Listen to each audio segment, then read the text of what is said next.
जर विजेच्या प्रश्नावर आपण आक्रमक भूमिका घेतल्यानंतरही सध्या तालुक्यातील विजेचा प्रश्न सुटलेला दिसत नाही. काय नेमकी पुढची भूमिका असणार?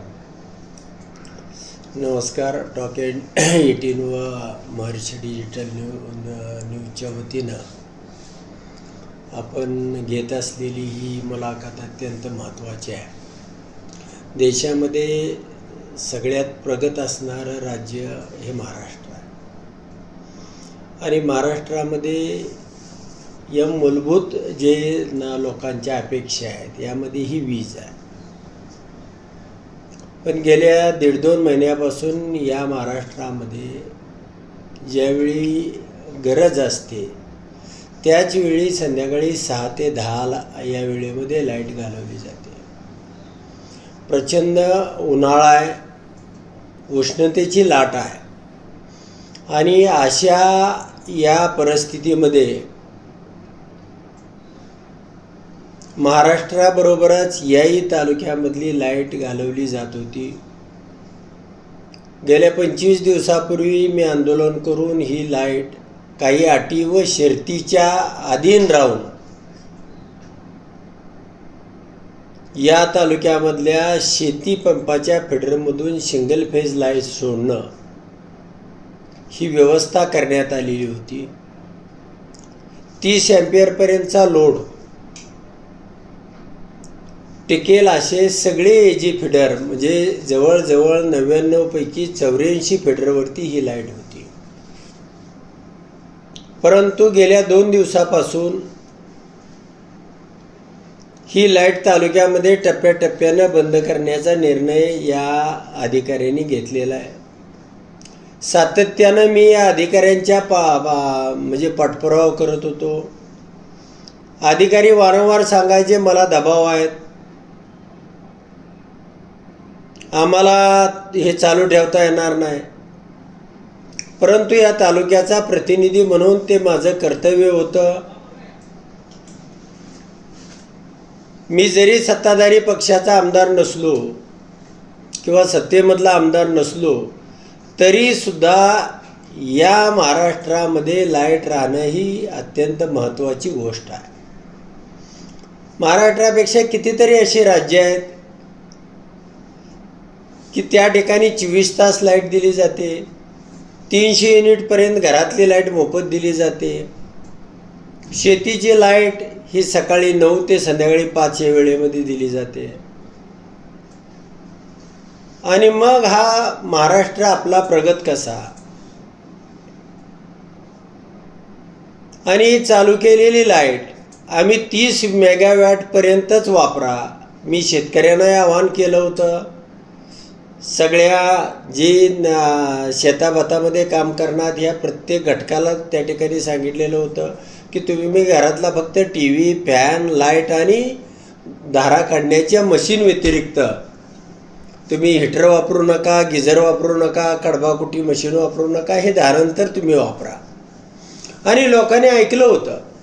84 फिडरमध्ये जवळजवळ 30 अँपिअरपर्यंतच लाईट ही त्याचा लोड जात होता. आणि तरी काही तालुक्यातली राजकीय मंडळी जाणीवपूर्वक श्रेयवादाच्या लढाईमुळं की आमदारांनी ही लाईट सुरू केली आणि मग त्या अधिकाऱ्यावरती प्रेशर करणं, अधिकाऱ्यांनी मला सांगणं वरूनच प्रेशर आहे. मग अशा पद्धतीचं जे माजी आमदार आहेत त्यांनाही एकदा निवडून दिलं होतं, आताही त्यांना जिल्हा परिषदला निवडून दिलेलं आहे. आणि मग शेतकऱ्याविषयी गोरगरिबाविषयी एवढी क्रूरता असायचं कारण काय?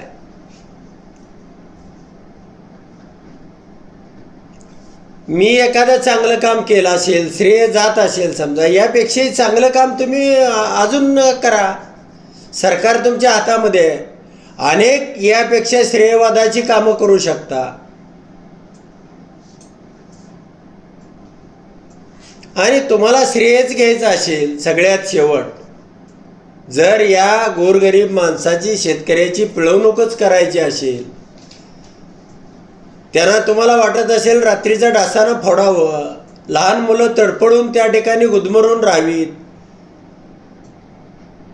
शेताभातामधून कष्ट केलेल्या माणसाला घरी आल्यानंतर त्याला त्या उकाड्यानं हैराण व्हावं, त्याला जेवताना किंवा जेवण बनवताना त्याच्या घरामध्ये लाईट असू नये, त्याच्या धारा काढण्यासाठी त्या ठिकाणी वीज असू नये. तर तुम्ही एखादं सरकारला पत्र द्या, ते दाखवा आणि तुमच्यामार्फत ती लाईट चालू करा. श्रेयवादासाठी उत्तमराव जानकर हा कधीच लढाई करत नाही आणि कुणाला मदत केली तेही आयुष्यात कधी लक्षात ठेवत नाही.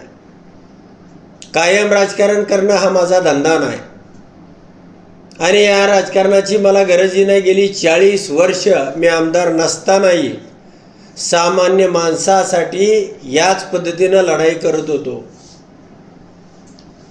म्हणून श्रेय घेण्यासाठी तुम्हाला 4-8 दिवसाचा वेळ दिला जाईल, पण 8 दिवसामध्ये जर तुम्ही कोणत्याही परिस्थितीमध्ये ही लाईट चालू ठेवली नाही तर मात्र या तालुक्यामधल्या उद्रेक झाल्याशिवाय राहणार नाही.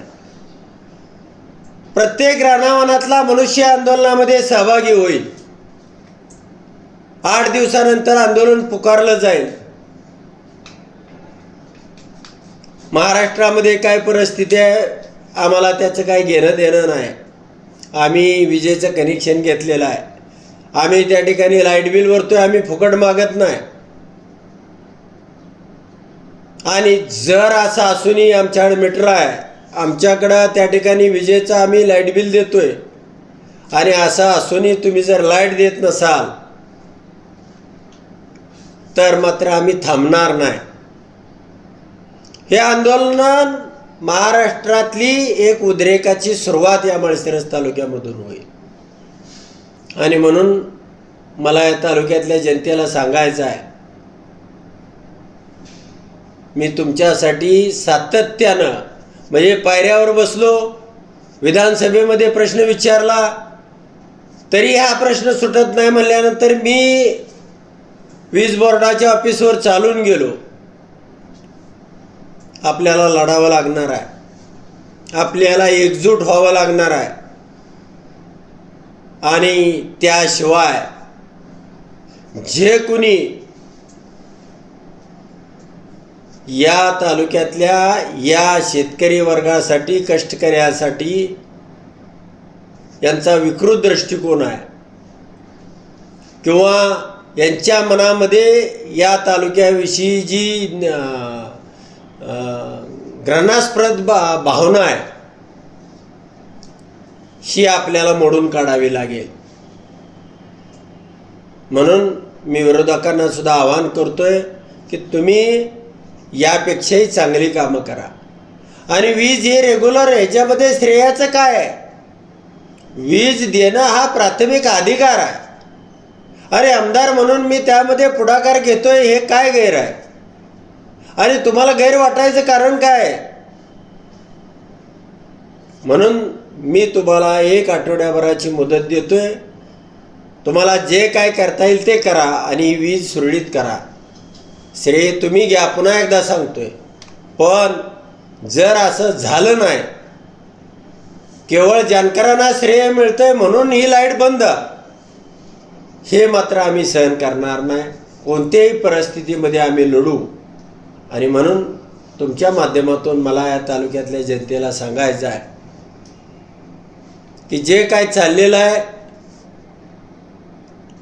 हे अतिशय दुर्दैवी आणि म्हणजे असल्या खालच्या थराचं राजकारण अशा पद्धतीनं कोण्याही मंडळींनी या तालुक्यामध्ये करू नये. राजकारण करायचं आहे तर चांगलं करण्यासाठी जे काय अजून माझ्यापेक्षाही 100 पट तुम्ही चांगलं करा, पण लोकांना नाहक त्रास देऊन अशा पद्धतीचं राजकारण या तालुक्यामध्ये मी आणि तालुक्यातली जनताही खपवून घेणार नाही. एवढंच या ठिकाणी सांगतो. धन्यवाद. आमदार साहेब, अत्यंत गंभीर आरोप करताय तुम्ही. माझे आमदार श्रेय घेण्याच्या नादात लाईट, काय नेमकं असं घडले? तुम्हाला असं काय जाणवलं की त्यांनी तुमच्या कामाचे श्रेय घेऊ नये म्हणून लाईट बंद करण्याचा किंवा वीज न थांबवण्याचा प्रयत्न करताय? नाही, वारंवार मी अधिकाऱ्यांना सांगतोय. अधिकारी म्हणतात आम्हाला प्रेशर आहे, महाराष्ट्रामध्ये इतर तालुक्यामध्ये बंद आहे आणि अनेक लोक आम्हाला म्हणतायत की तुम्ही आमदाराच्या सांगण्यावरनं किंवा भीतीपोटी लाईट चालू ठेवताय, आम्हाला वरून दबाव आहे, आम्हाला सातत्यानं ही बंद करण्यासाठी सांगितलं जातं आहे. मग हे कोण करतं आहे? इतकं न कळण्या इतका मी काय दूधखोळा आमदार नाही. माझे आमदार हे बंद करायला सांगतात असा तुमचा आरोप आहे का? 100% दुसरं कुणीच करू शकत नाही. आणि म्हणून मी त्यांना सांगतोय की श्रेय तुम्ही घ्या, पण हे लाईट चालू करा. सध्याचा मग तुमचा पुढचा अजेंडा काय असणार आहे की शेतकऱ्यांना वीज तर मिळालीच पाहिजे आणि तुम्ही म्हणताय माझे आमदार दबाव टाकते, मग आता यातून पर्याय काय निघणार आहे? नाही, नक्कीच या विरोधात मी सांगितलं की 1 आठवड्याभराची वाट बघू.